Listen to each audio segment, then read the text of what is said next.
नमस्कार साथियों, GS live channel में मैं कृष्णकांत आपका स्वागत करता हूं।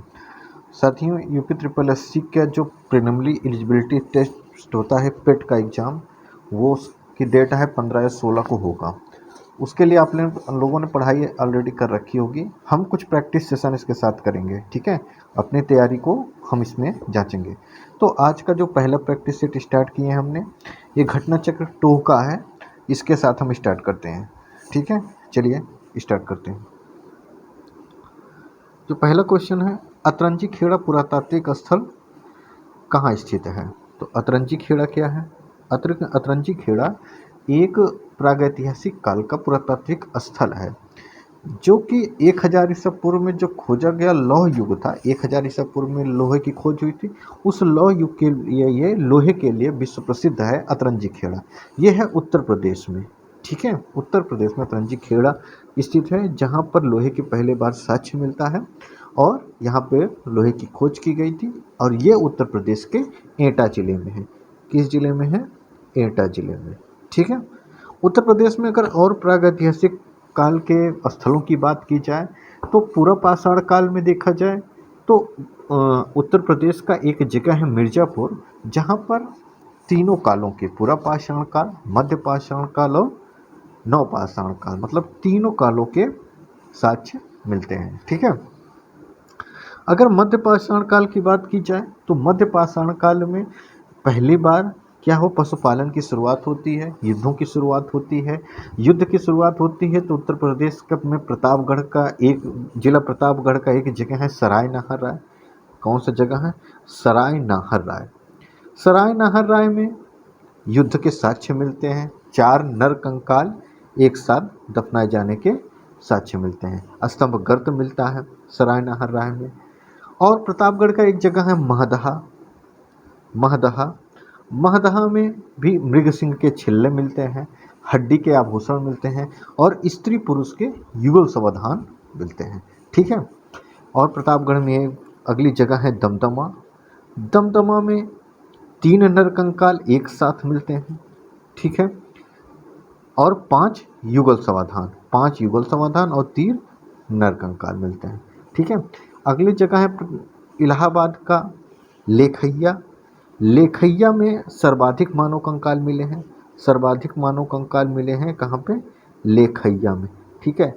चापानी मांडव, जहाँ पे मृत भांड का प्राचीनतम साक्ष्य मिला है।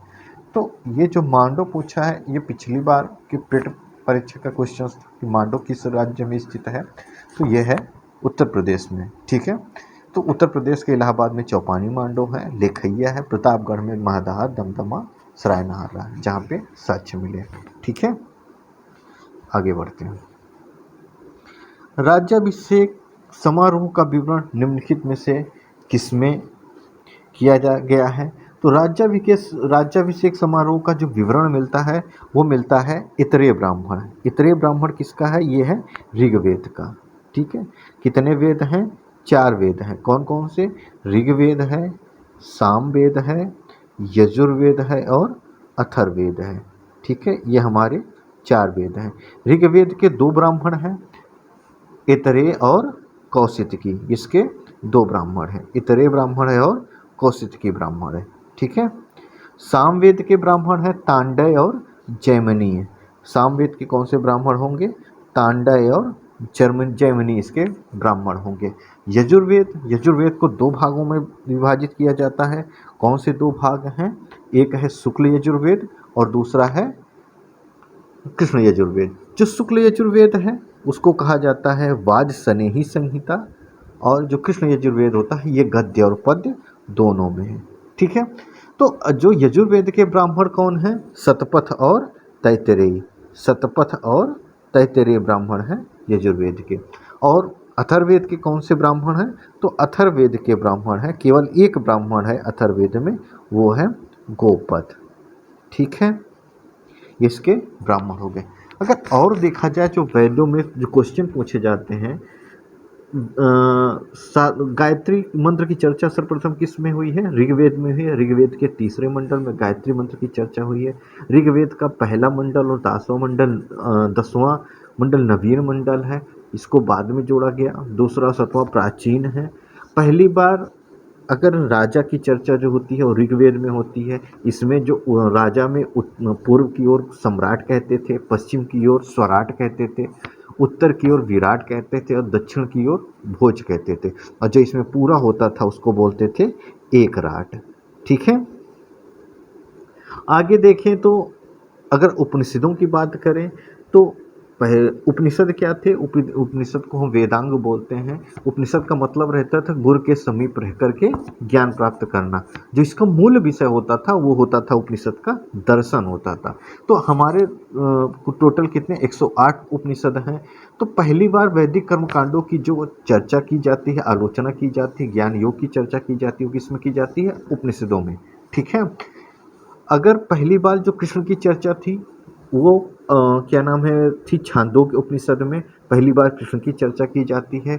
ब्रह्मचर्य, गृहस्थ और वानप्रस्थ जैसे आश्रम की चर्चा की जाती है। और तमसि ब्रह्मास्मि, मैं ही ब्रह्म हूँ, ये चर्चा की जाती है छांदोग्य जैमिनी में। तैतरीय उपनिषद, कठ उपनिषद और श्वेताश्वर उपनिषद ये थे यजुर्वेद के उपनिषद थे। और पहली बार नचिकेता यम जो संवाद था ये किस उपनिषद में था? ये था कठ उपनिषद में। ठीक है, नचिकेता यम संवाद किस उपनिषद में था? कठ उपनिषद में। और गार्गी याज्ञवल्क्य संवाद किसमें था? ये था बृहदारण्यक उपनिषद। सबसे बड़ा बृहदारण्यक उपनिषद है और गार्गी याज्ञवल्क्य संवाद है। एक क्वेश्चन बहुत पूछा जाता है, सत्यमेव जयते किस उपनिषद से लिया गया है? तो यह है मुंडकोपनिषद से। किससे? मुंडकोपनिषद से सत्यमेव जय से लिया गया है। ठीक है, सबसे पुराना कौन सा है? छांदोग्य उपनिषद है। और सबसे बड़ा कौन सा है? बृहदारण्यक है। ठीक है, और सबसे छोटा कौन सा है? वो है मांडुक्य उपनिषद। ठीक है, मांडुक्य उपनिषद। चलिए आगे बढ़ते हैं। गौतम बुद्ध ने अपना पहला उपदेश कहाँ दिया था? तो गौतम बुद्ध ने अपना पहला उपदेश दिया था सारनाथ में। कहाँ पे दिया था? सारनाथ में।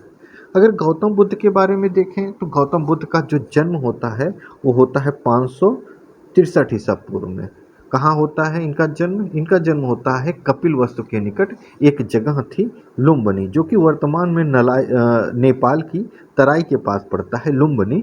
यहाँ पे इनका जन्म होता है। इसका जो साक्ष्य मिलता है ये लुम्बिनी में इनके जन्म को लेकर, ये थे अशोक जो मौर्य काल के शासक थे। अशोक का एक शिलालेख है रोमन देय अभिलेख। उस रोमन देय अभिलेख में इसके साक्ष्य मिलते हैं कि महात्मा बुद्ध का जन्म लुम्बिनी में हुआ था। कपिलवस्तु के निकट लुम्बिनी में उनका जन्म हुआ था। अगर इनका मृत्यु देखा जाए तो इनकी मृत्यु हुई थी कुशीनारा में। और जो कुशीनारा है आज का कुशीनगर है, वहाँ पे किसका शासक था? मल्लों का शासक था। ये क्वेश्चन पूछा जाता है कि महात्मा बुद्ध का मृत्यु जहाँ हुई थी कुशीनारा में, उसमें वहाँ पे शासक किसका था? वहाँ पे मल्लों का शासक था। ठीक है, इनकी मृत्यु हुई थी 483 ईसा पूर्व में। ठीक, अगर इनके पूरे जीवन काल को देखा जाए तो इनका जन्म होता है लुम्बिनी में, बढ़ते होते हैं ये राजगीर आते हैं। वहाँ से यात्रा करते हुए राजगीर, जब ये घर से बाहर निकल जाते हैं तो राजगीर आते हैं। राजगीर में ये वेतवन नामक बिहार में आते हैं। उस समय राजगीर का शासक रहता है बिंबिसार। यहाँ पे अपना राजगीर आते हैं। राजगीर से ये आगे बढ़ते हैं, बिंबिसार यहाँ का शासक रहता है। वैशाली आते हैं। वैशाली आते हैं। वैशाली में ये 5 वर्षा काल वैशाली में बिताते हैं। वैशाली में बिताने के बाद ये आगे बढ़ते हैं। ठीक है, पहले राजगीर आए, फिर आए वैशाली आए, फिर वैशाली के बाद यही वैशाली में ही इनके गुरु मिलते हैं अलार कलाम। ठीक है, ये अलार कलाम से यहाँ पे दीक्षा लेते हैं, लेकिन इनको नहीं होता तो ये जाते हैं बोध गया। उसके बाद बोध गया में इनको ज्ञान प्राप्त होता है। कहाँ पे? उरुवेला वृक्ष के नीचे इनको ज्ञान प्राप्त होता है। यहाँ से बोध गया से आते हैं ऋषिपत्तनम सारनाथ। सारनाथ में ये 5 ब्राह्मणों को शिक्षा देते हैं। फिर यहाँ से आते हैं ये वाराणसी। वाराणसी से ये आते हैं फिर से उरुवेला और राजगीर। जब ये फिर से दोबारा राजगीर आते हैं तो बिंबिसार इनका अनुयायी बन जाता है। फिर यहाँ से आते हैं ये लुम्बिनी पहुँचते हैं अपने घर। फिर वहाँ से फिर आते हैं ये लौटते हैं राजगीर। और यहीं पे राजगीर में जो श्रावस्ती का व्यापारी रहता है जेतवन, वो इनको एक जेतवन विहार देता है। ठीक है, फिर यहाँ से आते हैं और यहाँ पे विष्णुवन विहार मिलता है कौशल नरेश, उसमें जो प्रसेनजीत थे ये यहीं पे इनके शिष्य बनते हैं। ठीक है, वैशाली आते हैं, वैशाली में पहली बार जो क्या नाम है इनकी नगर वधु थी वैशाली की, वो क्या करती है बौद्ध धर्म को ग्रहण करती है। आगे ये जाते हैं श्रावस्ती, श्रावस्ती में इन्होंने सर्वाधिक उपदेश अपना देते हैं। उसके बाद आते हैं पावापुरी, और पावापुरी के बाद कुशीनगर, कुशीनगर में इनकी मृत्यु हो जाती थी। ये इनका एक पूरा सिनेरियो था इनके जीवन का गौतम बुद्ध के। ठीक है, अगर इनकी गौतम बुद्ध में के समय में 4 बौद्ध संगीतियाँ हुई हैं। कौन कौन सी? प्रथम जो बौद्ध संगीति हुई थी वो हुई थी, प्रथम बौद्ध संगीति होती है 483 ईसा पूर्व में। उस समय राजगृह में होती है और राजा रहते हैं अजातशत्रु। ठीक है, अजातशत्रु राजा रहता है और अध्यक्ष बनते हैं महाकश्यप। दूसरी बौद्ध संगीत होती है 383 ईसा पूर्व में। उस समय होती कहाँ है? वैशाली में। राजा कौन था? कालाशोक था। और अध्यक्ष कौन बनता है? शुभकामी बनते हैं। ठीक है, तृतीय बौद्ध संगीति होती है 247 में। इसमें कहाँ होती है? पाटलिपुत्र में। राजा कौन रहता है? अशोक रहता है और मोगलीपुत्र से क्या बनता है? इसका अध्यक्ष रहता है। चौथी बौद्ध संगीति होती है 102 ईसा पूर्व में, कुंडलवन में। कौन राजा था? कनिष्क था और वसुमित्र इसका अश्वघोष इसको उपाध्यक्ष बनते हैं, वसुमित्र इसके अध्यक्ष बनते हैं। इसी चौथी बौद्ध संगीत में ही यह 2 शाखाओं में हीनयान और महायान में बढ़ जाता है। ठीक है, आगे बढ़ते हैं। लाहौर में बादशाही मस्जिद का निर्माण किसने कराया था? तो अगर लाहौर के बादशाही मस्जिद के निर्माण की बात करें तो इसको कराया था औरंगजेब ने। ठीक है, औरंगजेब ने एक मोती मस्जिद बनवाई थी। ये बनवाया था इन्होंने, औरंगजेब ने मोती मस्जिद बनवाई थी दिल्ली में। लाल किले में ही एक मोती मस्जिद है जिसको किसने बनवाया था? औरंगजेब ने बनाया था। और शाहजहां ने कहाँ बनवाया था मोती मस्जिद? आगरा में। शाहजहां ने आगरा में बनवाया था, इसने दिल्ली में। औरंगजेब का एक स्थापत्य कला बहुत प्रसिद्ध है, बीवी का मकबरा जिसको बोला जाता है। ये इनकी पत्नी थी रबिया दुर्रानी। रबिया दुर्रानी इनकी पत्नी थी। उसकी याद में इसने कहाँ बनवाया था? औरंगाबाद में एक बनवाया था बीबी का मकबरा। कहा जाता है कि ये ताजमहल की एक घटिया नकल थी, यह दक्षिण का ताजमहल भी उसे बोला जाता है। ठीक है, आगे बढ़ते हैं। 1857 के विद्रोह के दौरान मुगल सम्राट कौन था? तो वो मुगल सम्राट थे बहादुर शाह द्वितीय। बहादुर शाह द्वितीय का कार्यकाल था लगभग वही 1837 के आसपास से लेकर के 1858 के बीच का इनका कार्यकाल था। जब ये पकड़े जाते हैं तो इनको भेज दिया जाता है रंगीन, वही जहाँ मेरे पिया गए रंगून वाले स्थिति में। ये रंगून कहाँ था? ये रंगून था म्यांमार में। ठीक है, अगर बहादुर शाह जो फर्स्ट थे इनका कार्यकाल देखा जाए तो बहादुर शाह फर्स्ट जो थे ये थे 1707 से लेकर 1712 के कार्यकाल में। पिछली बार के जो पेट में क्वेश्चन पूछा गया था कि औरंगजेब की मृत्यु कब हुई थी, तो औरंगजेब की मृत्यु हुई थी 1707 में। उसके बाद एक संघर्ष काल चलता है औरंगजेब के पुत्रों के बीच। इसके 3 पुत्र थे। उनके बाद उसमें जो जीतता है बहादुर शाह मुअज्जम, जिसका नाम होता है बहादुर शाह प्रथम के नाम से पदवी संभालता है। ठीक है, 65 वर्ष की आयु में ये गद्दी पर बैठा था। आगे बढ़ते हैं। भारतीय राष्ट्रीय कांग्रेस का चुना गया प्रथम मुस्लिम अध्यक्ष कौन था? तो भारतीय राष्ट्रीय कांग्रेस का जो प्रथम मुस्लिम अध्यक्ष थे वो थे बदरुद्दीन तैयब जी। बदरुद्दीन तैयब जी भारतीय राष्ट्रीय कांग्रेस के प्रथम मुस्लिम अध्यक्ष चुने गए थे। ठीक है, चलिए आगे बढ़ते हैं। बदरुद्दीन तैयब जी ये कब बनते हैं? ये बनते हैं 1887 में। ठीक है, ये बनते हैं 1887 में। बदरुद्दीन तैयब जी को अध्यक्ष बनाया जाता है किसका? भारतीय राष्ट्रीय कांग्रेस का। ठीक है, चलिए आगे बढ़ते हैं। किस अधिनियम को मॉन्टेग्यू चेम्सफोर्ड सुधार के नाम से जाना जाता है? इसको हर कोई जानता है कि वो कौन सा अधिनियम था जिसको मॉन्टेग्यू चेम्सफोर्ड अधिनियम के नाम से जाना जाता है। तो वो था भारत शासन अधिनियम 1919 को मॉन्टेग्यू चेम्सफोर्ड अधिनियम के नाम से जाना जाता है।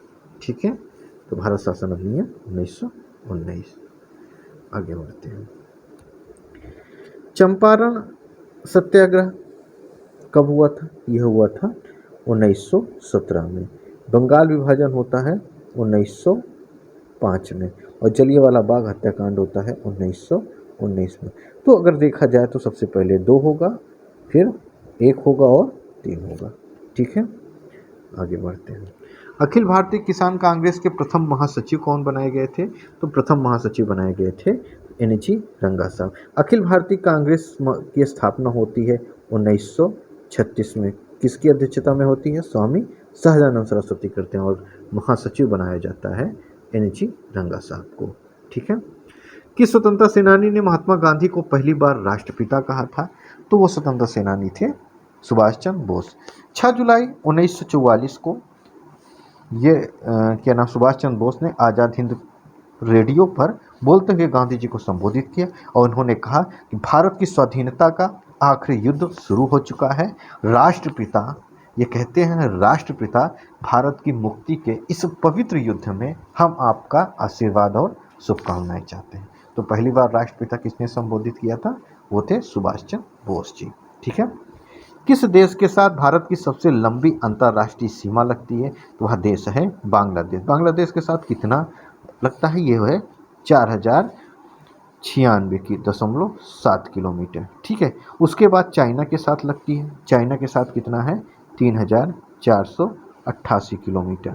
उसके बाद पाकिस्तान के साथ जो इसकी सीमा लगती है वो है 3323 किलोमीटर। और नेपाल के साथ 1751 किलोमीटर की।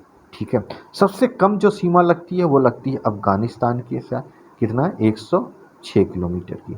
ठीक है, आगे बढ़ते हैं। नाथुला दर्रा कहाँ है? नाथुला दर्रा सिक्किम में है। तो भारत के सिक्किम में है। कौन सा है? नाथुला है और जयलेपला है। जयलेपला और नाथुला दर्रा कहाँ पे है? भारत के सिक्किम में है। ठीक है, आगे बढ़ते हैं।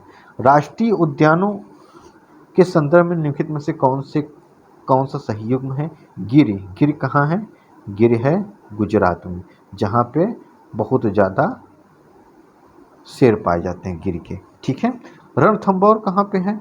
रणथंभौर है राजस्थान में। ठीक है, रणथंभौर कहाँ है? राजस्थान में। किबिल लामजाओ मणिपुर में ही है। और साइलेंट वैली कहाँ है? ये है केरल में। ठीक है, तो इसमें कौन सा सही है? किबिल लामजाओ। ठीक है, इसको पहला तैरता नेशनल पार्क बोलते हैं, किबिल लामजाओ को। सूर्य से बढ़ती दूरी के अनुसार ग्रहों का निम्नलिखित में से कौन सा क्रम सही है? तो सबसे पहले कौन सा है? बुध है, उसके बाद शुक्र है, फिर पृथ्वी है, फिर मंगल है। तो बुध, शुक्र, पृथ्वी और मंगल है। ठीक है। भोर का तारा किसे कहा जाता है? तो भोर का तारा कहा जाता है शुक्र ग्रह को। इसको भोर का और शाम का तारा बोलते हैं। ठीक है। लाल ग्रह किसे बोलते हैं? तो लाल ग्रह बोलते हैं मंगल को। ठीक है, आगे बढ़ते हैं। 19 ईस्ट रिज कहाँ है? ये 19 ईस्ट रिज है हिंद महासागर। हिंद महासागर का एक कटक है, इसको बोलते हैं 19 ईस्ट रिज बोलते हैं। ठीक है, आगे बढ़ते हैं। मिश्रित अर्थव्यवस्था क्या है? मिश्रित का मतलब मिला हुआ, किसका? निजी सेक्टर, प्राइवेट सेक्टर और सरकारी सेक्टर, इन दोनों का मिला हुआ जो भाग होगा वही है मिश्रित अर्थव्यवस्था। तो मिश्रित अर्थव्यवस्था का मतलब क्या है? सार्वजनिक क्षेत्र एवं निजी क्षेत्र का सह-अस्तित्व, जैसे कि भारत की अर्थव्यवस्था है। भारत की अर्थव्यवस्था में दोनों सेक्टर का मिला हुआ। तो भारत की अर्थव्यवस्था कैसी है? मिश्रित अर्थव्यवस्था है। ठीक है। सेबी का वर्तमान अध्यक्ष कौन है? तो सेबी का वर्तमान अध्यक्ष है माधवी पुरीबुच शाह। ये सेबी की वर्तमान अध्यक्ष है। उद्योग किस पंचवर्षीय योजना में विकसित किया गया? तो पहली बार अगर उद्योग को विशेष रूप से ध्यान दिया गया था तो द्वितीय पंचवर्षीय योजना। द्वितीय पंचवर्षीय योजना किस मॉडल पे थी? महाल नोबिस मॉडल पर आधारित ये पंचवर्षीय योजना थी। इस योजना का जो काल था वो 1956 से लेकर 1960 के बीच का कार्यकाल था। 60 या 61 के बीच का कार्यकाल था। प्रोफेसर महालनोबिस के मॉडल पर आधारित ये संरचना था। इसका जो मूलभूत उद्देश्य था वो औद्योगिकरण की प्रक्रिया को बढ़ावा देना था।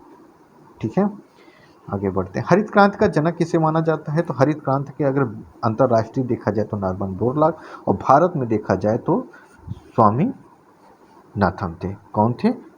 ऐसे स्वामी नाथन जी। नॉर्मन बोरलॉग को एक नोबेल प्राइज़ भी मिला हुआ है। इनको नोबेल प्राइज़ किसमें मिला है? शांति में। कृषि में कोई नोबेल प्राइज़ नहीं मिलता है, तो इनको मिला किसमें है?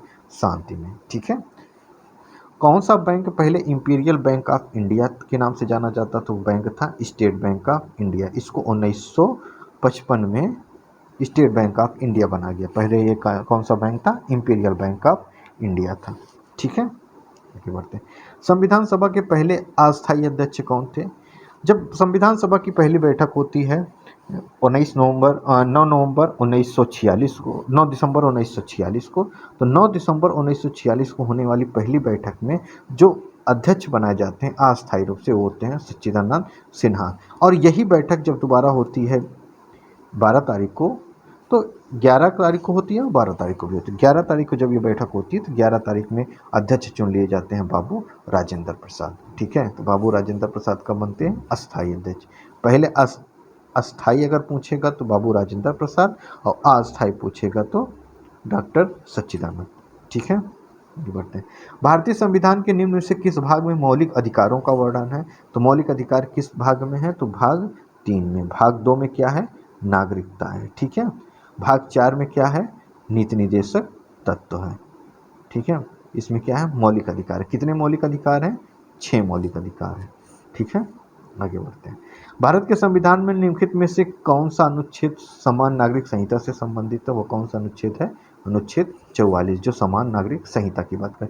अनुच्छेद 45 किससे संबंधित है? तो 0 से 6 वर्ष तक के बालकों की शिक्षा को लेकर के अनुच्छेद क्या नाम है? 45 संबंधित है। ठीक है, आगे बढ़ते हैं। भारत के वित्त आयोग की नियुक्ति कौन करता है? तो वित्त आयोग की नियुक्ति कौन करेगा? ये करेंगे राष्ट्रपति। क्यों? क्योंकि ये संवैधानिक पद है। आर्टिकल 280 में वित्त आयोग की चर्चा है, और ये कहा गया है 280 के 1 में कि हर 5 साल पर एक वित्त आयोग का गठन किया जाएगा। इस समय कौन सा वित्त आयोग चल रहा है? 15वां वित्त आयोग चल रहा है। और उस 15वें वित्त आयोग के अध्यक्ष कौन है? तो अगर अध्यक्ष देखा जाए तो हैं NK सिंह साहब। इस 15वें वित्त आयोग के अध्यक्ष बनाए गए हैं। ठीक है, आगे बढ़ते हैं। 73वें संवैधानिक संशोधन अधिनियम द्वारा भारतीय संविधान में कौन सा भाग जोड़ा गया? तो जोड़ा गया भाग 9। कौन सा? 9, पंचायत।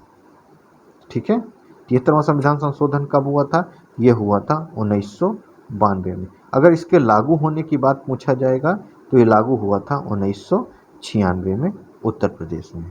ठीक है, आगे बढ़ते हैं। पार्सेक किसका मात्रक है? तो पार्सेक मात्रक है दूरी का। ठीक है, आगे बढ़ते हैं। एक सीधी सड़क पर कार की गति, अगर कोई सड़क सीधी है, ये सीधी सड़क है, अगर कोई कार सीधे चल रही है तो गति कैसी होगी? रेखीय होगी। ठीक है, आगे बढ़ते हैं।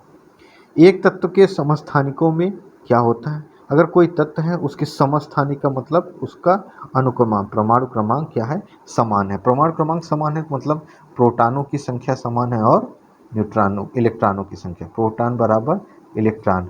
तो भिन्न क्या होगा? न्यूट्रॉन। न्यूट्रॉन भिन्न होंगे तो न्यूट्रॉनों की संख्या भिन्न भिन्न होगी। ठीक है, आगे बढ़ते हैं। निम्नलिखित में से किसे अनुवांशिकी का जनक माना जाता है? तो अनुवांशिकी के जनक थे ग्रेगर जॉन मेंडल को माना जाता है। शारीरिक क्रिया विज्ञान के कौन जनक थे? क्लाउड बर्नार्ड थे। भूगर्भ शास्त्र के जनक जेम्स हट्टन होते हैं। जीव विज्ञान के जनक देखेंगे तो अरस्तु हैं, और वनस्पति विज्ञान के जनक हैं थियोफ्रेस्टस। ठीक, कौन है? थियोफ्रेस्टस साहब। ठीक है, आगे बढ़ते हैं। किस रक्त समूह को सर्वग्राही कहा जाता है? तो वो है AB+, और सर्वदाता O नेगेटिव को सर्वदाता, और सर्वग्राही AB+ को। ठीक है, आगे बढ़ते हैं। निम्न में से किस शब्द की वर्तनी सही है? तो वर्तनी सही है अनुग्रहित होता है, ना अनुग्रहित होता है, ना अनुग्रहित होता है, ना ये होता है। सही क्या होता है? अनुग्रहित होता है। वीरों को कैसा हो बसंत किसकी रचना है? तो ये बहुत पॉपुलर रचना है। किसकी? सुभद्रा कुमारी चौहान की। ठीक है, आगे बढ़ते हैं। जिसकी पूर्व में कोई आशा ना हो उसे क्या बोलते हैं? अप्रत्याशित। जिसको बिना बुलाए कोई जो आता है उसे बोलते हैं आहूत। बिन बुलाए मेहमान को क्या बोलते हैं? आहूत। जिसको मापा ना जा सके उसको क्या बोलते हैं? अपर में। ठीक है, आगे बढ़ते हैं। अकाल का पर्यायवाची देखा जाए तो क्या है? दुर्भिक्ष। दुर्भिक्ष क्या होता है? अकाल का पर्यायवाची होता है। आकाश शब्द का विलोम क्या होगा? आकाश का विलोम पाताल। जैसे भूगोल का विलोम खगोल होता है, इतिहास नहीं होता, भूगोल का विलोम खगोल होता है। ठीक है, आकाश का विलोम पाताल होता है। आगे बढ़ते हैं।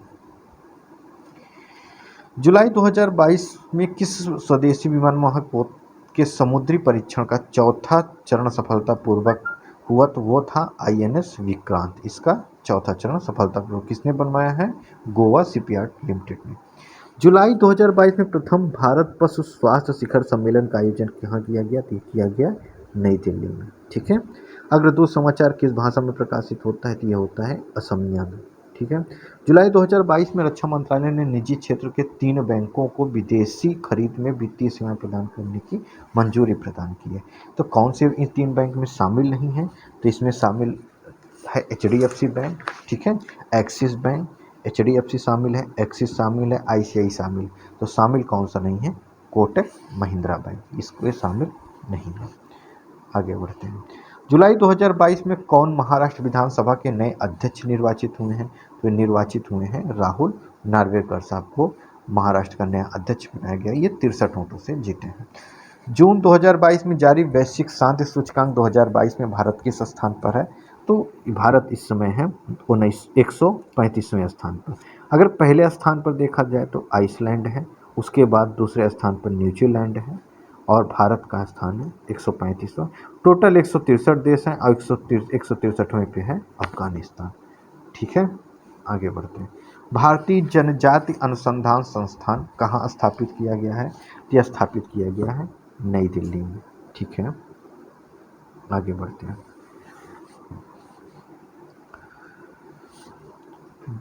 मार्च 2022 में वर्ल्ड गवर्नमेंट समिट का आयोजन कहाँ किया गया? तो मार्च 2022 में वर्ल्ड गवर्नमेंट समिट का आयोजन होता है दुबई में। यह है UAE का एक शहर है दुबई, वहाँ पे किया जाता है। जून 2022 में किस राज्य में सुरक्षा मित्र परियोजना की शुरुआत की गई? सुरक्षा मित्र परियोजना किससे संबंधित है? तो ये परियोजना जो है संबंधित है किसी भी दुर्घटना के संदर्भ में निगरानी रखने से खतरे को संदेश प्रेषित करता है। ये वाहन निगरानी एक परियोजना है। तो ये शुरुआत किया है किसने? इसको शुरुआत किया है केरल ने। ठीक है, आगे बढ़ते हैं। केंद्रीय स्वास्थ्य मंत्री डॉक्टर मनसुख मांडविया द्वारा घोषित स्वदेशी टीबी संक्रमण त्वचा परीक्षण का नाम क्या है? CTB। म्यांमार की मुद्रा सबको पता है, क्वाथ होती है। घूघरा लोक नृत्य कहाँ का है? तो यह है उड़ीसा का। ठीक है। कलिम्पोंग हिल स्टेशन कहाँ स्थित है? तो ये स्टेशन स्थित है पश्चिम बंगाल। पश्चिम बंगाल में दार्जिलिंग भी है और कलिम्पोंग, इसको हिल स्टेशन है। ठीक है। भारत में कितने राज्य हैं? तो भारत में वर्तमान में टोटल 28 राज्य हैं और 8 यूनियन टेरिटरी है। ठीक है। दादरा नगर हवेली और दमन दीव को मिलाने के बाद 8 ही हैं। भारत का राष्ट्रीय युद्ध स्मारक कहाँ स्थित है? तो ये है नई दिल्ली में। सार का सचिवालय कहाँ स्थित है? तो सार का सचिवालय स्थित है नेपाल के काठमांडू में। सार का सचिवालय स्थित है।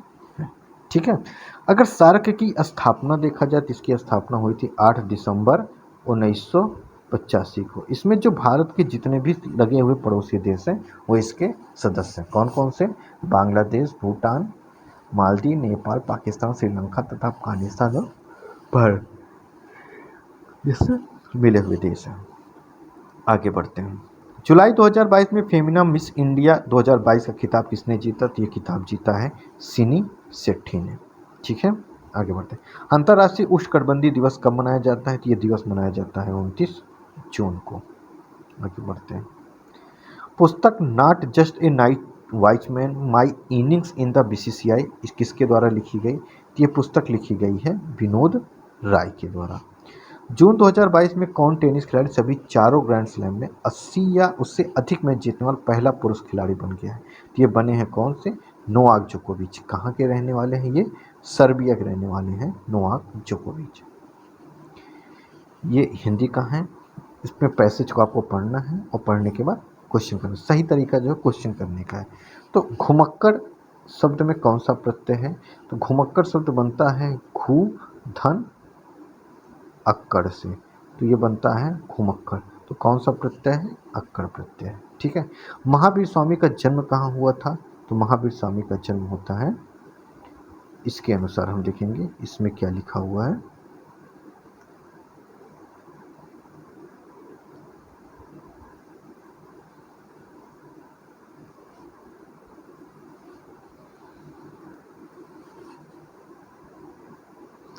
महावीर स्वामी के जन्म के बारे में लिखा है कि इनका जन्म वैशाली में हुआ था। ठीक है।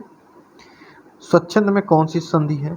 तो स्वच्छंद को लिखेंगे स्वाधन छंद। तो कौन सी संधि है? स्वच्छंद। मतलब वा धन आ मिल के आधा चा हो जा रहा है, तो कैसी संधि होगी? ये होगी व्यंजन संधि। ठीक है, आगे बढ़ते हैं। महात्मा बुद्ध ने जब बुद्धत्व प्राप्त किया तब उनकी अवस्था क्या थी? तो इनकी अवस्था थी 35 वर्ष। 35 वर्ष की आयु में इन्होंने बुद्धत्व प्राप्त किया था। श्रुति धर्म का अर्थ क्या है? तो श्रुति धर्म किससे संबंधित है? वैदिक धर्म से, क्योंकि पहले वैदिक धर्म को ही श्रुति धर्म बोला जाता, क्योंकि वैदिक धर्म में लिखने का नहीं था, केवल सुनने को होकर के विद्या थी। अगले भी 76 से 80 में गद्यांश को पढ़ना है। गद्यांश पढ़ करके आंसर दें। शून्य के बारे में कौन सा वाक्य सही है? तो शून्य मानव जनित आविष्कार होगा। ठीक है। संख्याओं के संदर्भ में कौन सी अवधारणा समझानी सबसे कठिन है? तो वह थी शून्य एक से छोटा है, ये समझना बड़ा कठिन काम है। विश्व में सबसे पहले शून्य को संख्या के रूप में मान्यता किसने दी? तो ये दी थी भारत ने। ठीक है, आगे विश्व में किसने सबसे पहले शून्य? हमने इसको कर लिया। शून्य एक ही समय में एक अमूर्त विचार और वास्तविकता है। ये क्या था? जो कि दिखाई नहीं देता है और किस परंतु इसका अस्तित्व है। शून्य की धारणा आने पर मनुष्य विशेष बहुत समय तक संख्या को क्यों नहीं समझता है? क्योंकि मूर्त चीज़ों से शून्य की संबद्धता नहीं थी, इसलिए इसे संख्या नहीं समझता है। ठीक है।